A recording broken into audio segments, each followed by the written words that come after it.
Merinos, I'm Kali. If we've never met, welcome, and I'm here to show you how to make a bow with two 1.5-inch ribbons.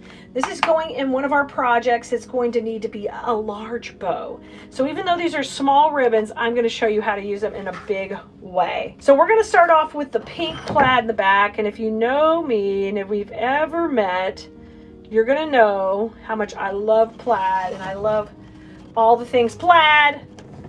So you're going to see me use it a lot ad nauseum, but you know what?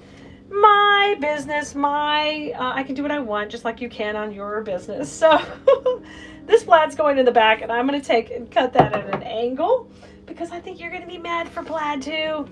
I'm going to go full 20 inches. I need this bow to be big and these tail to be big. Once I put it in, I twist at the center, and I'm going to start to build up my loops. So I'm going all the way at 7 inches. I said it was big, it is big. And we're going to do 2 right here on each side and make them long and beautiful. And if you want to know more about bows and wreath making, you can join us in our design school class where we teach every week step-by-step instructions how to create designs and why we're doing what we're doing. Just like here today, I told you we're going to make this bow big, even though it's out of narrow ribbon. That's one of the things that we need to accomplish with this project. And in the design school, we're always teaching a skill or skill set that you can learn to build upon. Now I'm going to bring in the neutral. I like mixing in this. It gives a really nice garden vibe. And it keeps my ribbon just a little more subtle and not too bold. I cut that at an angle because this is going to go on the right side of the bow.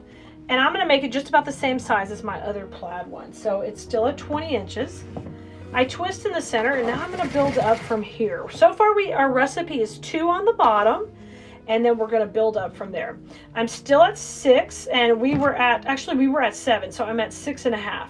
I'm just a little bit smaller.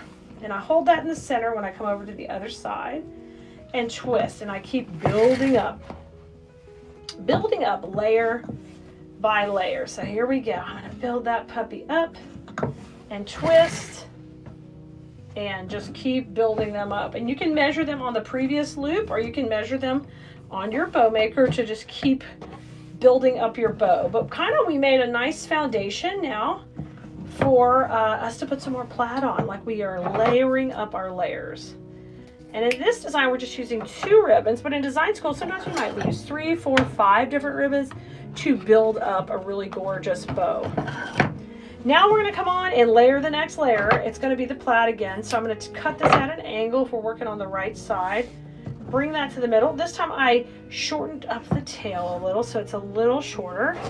And now I'm coming in, I'm going to go shorter even here.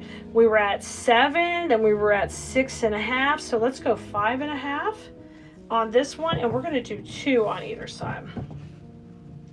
So you just kind of start stacking your loops up, and then we will take and start to build out our design.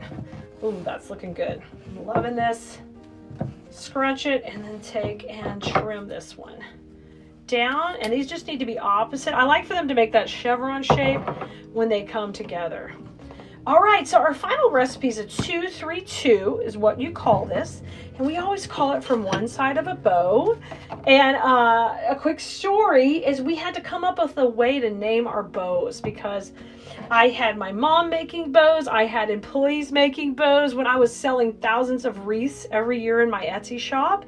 So I had to have a way to communicate what bow we were making. So I would have said, hey, this is a 2-3-2 and it starts at 7. And here's your 2 ribbons. They're both 1.5s. So it was kind of inside lingo that we now use in design school, and I like to share with you guys too, so you understand we're just talking about one side of the bow, and that kind of helps prevent confusion. But if you're ever confused on one of our videos or classes, or even if you're in design school already and you need some help more in depth, I'm here for you. Just ask here in the comments. We are here to help you have success in your designing. And your journey with creating is really important to us. So you can see here I'm going to start to lay out my pattern, and depending what you choose, that's what you're going to want to do. You're going to want to lay out your pattern so you can separate and create all these beautiful layers in this design. And that includes bring those tails down. But you see how pretty this is? This is just gorgeous. So once I'm happy with it, I'm going to go around the back, and we are going to add our cable tie to the back. And that's how we'll be attaching this to the wreath base. Get that nice and tight. And I'll trim off this.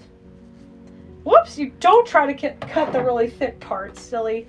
I'm sorry, I got a little cut happy. And then I'm going to come in and cover the center. And you've got a couple of choices. You can either use the plaid or the brown. And in this case, see how the plaid is on the top layer? That means I'm going to use the plaid on there because then it'll kind of make the center disappear. For what we're going to use this in what project, I don't need the center to really be definite. So I'm going to cut me a strip of the ribbon and just fold it on itself over here, and then we'll run that right down the middle. Here's our little strip. Run it down the center, and now it'll make that center clean and polished, but it really won't draw that much attention to it. If in your design you want to draw more attention, then you can definitely use the brown in it, and it will kind of give it that more solid looking center. But we're making this specifically loopy so we get a lot of movement in that bow, and look how cute that is. Man, we made that quick and fast, and I know you can do it too. All right, I'll see you next time, Bloomerinos. You go have fun with flowers.